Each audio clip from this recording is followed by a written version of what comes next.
আমার কাছে মনে হচ্ছে যে এইবার তিনি ঠিকই আসবেন। এইবার এটা পার্সোনাল ফিলিং আমার, হ্যাঁ, এবার আসবেন। তা না হলে রয়টার্সকে এইভাবে কনফিডেন্টলি এবং অ্যাসার্টিভলি বললেন, এইটা আমার মনে হয় কোনো চালাকি না। 1/11-এর সময়। আসসালামু আলাইকুম। ভিডিওটিতে যিনি কথা বলছেন তিনি সিনিয়র সাংবাদিক মিস্টার মাহবুব কামাল। তো এই ভদ্রলোককে আমি সম্মান করে ব্ল্যাক বেঙ্গল সাংবাদিক হিসেবে অভিহিত করি।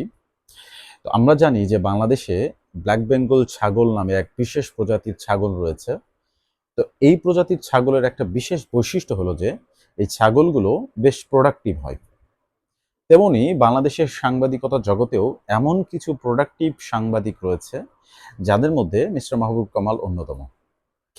তো যাই হোক, ডিসেম্বরের মধ্যে অর্থাৎ আগামী ডিসেম্বরের মধ্যে ভারতে পলাতক শেখ হাসিনা দেশে ফিরছেন।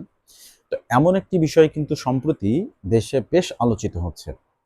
তো সেই প্রেক্ষিতে আমাদের এই ব্ল্যাক বেঙ্গল সাংবাদিক মাহবুব কামালও টকশোতে বললেন যে এবার তার কাছে মনে হচ্ছে হাসিনা নিশ্চয়ই দেশে আসবেন, কারণ তিনি অত্যন্ত কনফিডেন্টলি বিষয়টা রয়টার্সকে বলেছেন।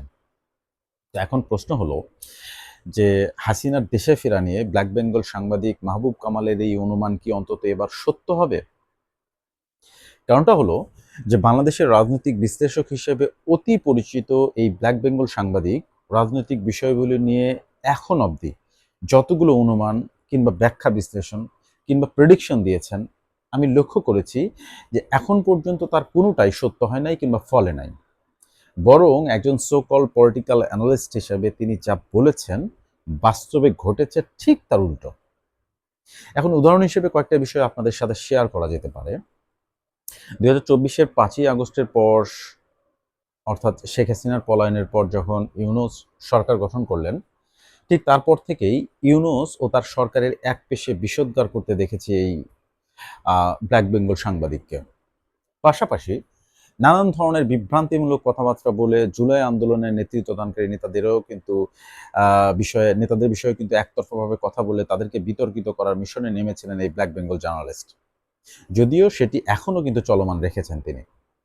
এখন অন্তর্বর্তী সরকার গঠনের পরপরই তিনি বলতে লাগলেন যে ইউনূস হলো বিদেশিদের একটা এজেন্ট এবং তিনি ক্ষমতাকে দীর্ঘদিন ধরে কুক্ষিগত করে রাখতে চায়। এ ধরনের কথাবার্তা তাকে টকশোতে আমি বলতে শুনেছি।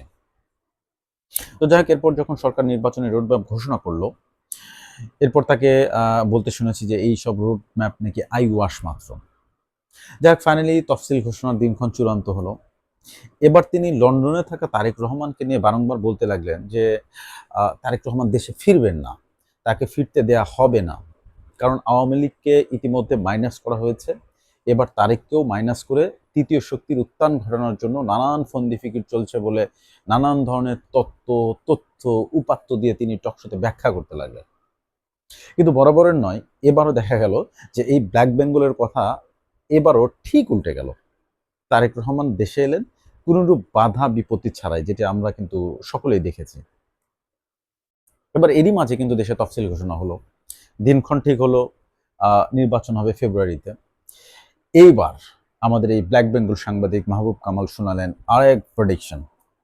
তিনি বললেন যে লিখে রাখেন, নির্বাচন ফেব্রুয়ারিতে হবে না, আর যদি হয়ও তাহলে এই নির্বাচন হবে ইতিহাসের সবচেয়ে নিকৃষ্টতম নির্বাচন, হানাহানির নির্বাচন।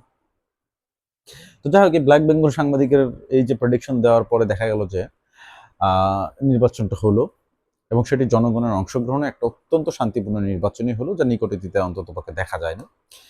সুতরাং এই ব্ল্যাক বেঙ্গলের কথা এখানেও টিকলো না, ফল হলো ঠিক তার কথার বিপরীত।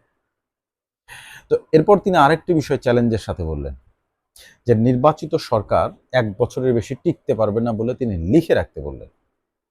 তো এটিও আমার কাছে প্রচণ্ড রকম হাস্যকর লেগেছে, কারণ এই ব্ল্যাক বেঙ্গলের চাইতে এই সমস্ত বিষয়ে একজন অশিক্ষিত লোকের প্রেডিকশনও বেশি কার্যকর হতে পারে বলে অন্ততপক্ষে আমার ধারণা। কেননা এদেশে একবার কেউ ক্ষমতায় পেলে 1 বছরের মধ্যে ক্ষমতা থেকে চলে যাবে, সেটিও আবার 17 বছর পর ক্ষমতায় আসা একটা দল। এখন ক্ষমতায় থাকার জন্য যে দেশের রাজনৈতিক দলগুলো হাজার হাজার মানুষ মারতে একবারও ভাবে না, সেই দেশে এমন চিন্তা একজন সিনিয়র সাংবাদিকের মাথায় আসে, এটি ভেবেই কিন্তু হাসি পায়। আর এই ব্ল্যাক বেঙ্গল সাংবাদিক বলে লিখে রাখেন, চ্যালেঞ্জ, সরকার 1 বছরের বেশি থাকবে না।